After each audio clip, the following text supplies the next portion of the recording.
కుటుంబంలో ఒక్కరికే యువ వికాసం తుది దశకు లబ్ధిదారుల ఎంపిక 1-2 రోజుల్లో ప్రక్రియ పూర్తికి చర్యలు జూన్ 2న అర్హులకు పత్రాల జారీ దరఖాస్తు చేసుకున్న 16.23 లక్షల అభ్యర్థులు మొదటి విడతలో లక్ష లోపే రుణాలు తెలంగాణ ప్రభుత్వం నిరుద్యోగ యువతకు స్వయం ఉపాధి కల్పించేందుకు ప్రతిష్టాత్మకంగా రాజీవ్ యువ వికాసం పథకానికి శ్రీకారం చుట్టగా కుటుంబంలో ఒక్కరికే లబ్ధి చేకూరుతుందని సమాచారం.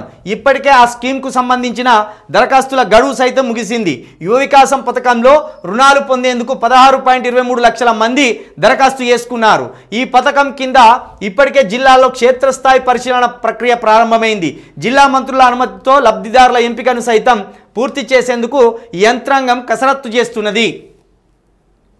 చేసుకున్నదేమో 16,23,000 మంది చేసుకున్నారు. వచ్చేదేమో 6,000 మందికి వస్తుంది. చూడండి, 16 లక్షల మంది ఎక్కడ, 6,000 మంది లబ్ధిదారులు ఎక్కడ. ఇక దీంట్లో కూడా మంత్రులు ఎమ్మెల్యేల ఛాయిస్లు ఉంటాయి. మొత్తం కాంగ్రెస్ పథకమే ఇది.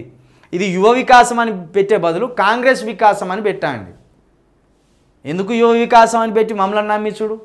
ఇక మళ్ళీ సేమ్ కేసీఆర్ కదా దళిత బంధు అని పెట్టింది కదా. దళిత బంధు కాదు, అది టీఆర్ఎస్ బంధు, బీఆర్ఎస్ బంధు. అది దాంట్లో ఎవరికి ఇచ్చిండ్రు? బీఆర్ఎస్ కార్యకర్తలకు ఇచ్చిండ్రు. బీఆర్ఎస్ ఎమ్మెల్యేల తమ్ముళ్ళకు కూడా ఇచ్చిండ్రు కదా. తాటికొండ రాజయ్య తమ్ముడు కూడా తీసుకున్నాడు. వాడు సర్పంచ్, వాడు స్టేషన్ గన్పూర్ సర్పంచ్, వాడే 10 లక్షల రూపాయలు దొబ్బిండు. కాబట్టి ఇది ఇక యువకులారా ఆశలేం పెట్టుకోకుర్రి. ఆ ఎమ్మెల్యేల దగ్గరికి పోయి దండాలు పెట్టుడు, ఈ మంత్రి దగ్గరికి పోయి దండాలు పెట్టుడు, వాని కాలు మొక్కుడు, వీని కాలు మొక్కుడు అన్నీ బంద్ పెట్టుర్రి. మీరు కష్టపడి పని చేసుకోర్రి. ఇక వీళ్ళకు 100 సార్లు దండాలు పెడితే వచ్చే పైసలు అవసరమా? మళ్ళీ పైగా దీంట్లోకి వెళ్ళి కట్టింగులు ఉంటాయి. ఓ 10%, 15% కట్టింగు, కమిషన్ల కట్టింగ్ ఉంటుంది. ఇది ఇంట్లో ఒక్కరికేనాట.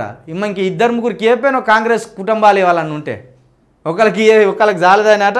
నిజంగా కాంగ్రెస్ కార్యకర్తలకు కాకుండా, కాంగ్రెస్ సానుభూతి పరులకు కాకుండా నిజమైన లబ్ధిదారులకు ఇస్తే ఒక లీస్ట్ ఇవ్వండి, బయటికి ఒక లీస్ట్ ఇవ్వండి.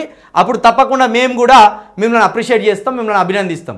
కానీ 100కు 100% అప్పుడు ఇందిరమ్మ ఇండ్లైనా ఇప్పుడు ఇందిరమ్మ ఇండ్లైనా కాంగ్రెస్ కుటుంబాలకే లబ్ధి జరిగింది, కాంగ్రెస్ సానుభూతి పరులకే లబ్ధి జరిగింది.